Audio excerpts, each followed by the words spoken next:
Hola amigos, hoy vamos a aprender nuevas palabras en español mientras damos una caminata en invierno. ¿Listos? Vamos, Charlie. Invierno. Es invierno y el aire está frío. Caminata. Nos gusta dar una caminata por el parque. Lago. El lago está congelado. Congelado. El agua del lago está congelada. Camino. El camino es largo y bonito. Venir. Charlie, ven aquí.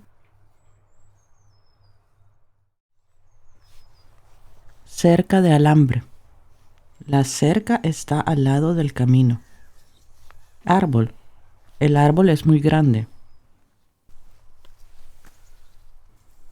Arbusto. El arbusto tiene muchas hojas.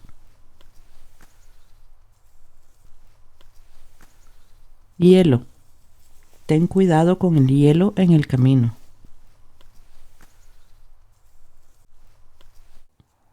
Río.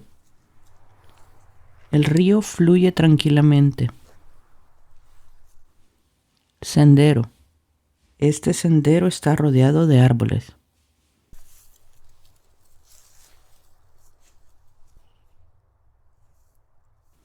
La vista. La vista desde el puente es hermosa. La grama. La grama está mojada por la lluvia.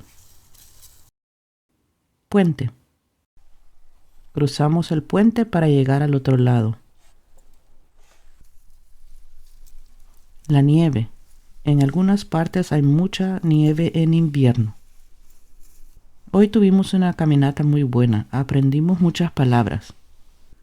Espero que les haya gustado. Hasta la próxima.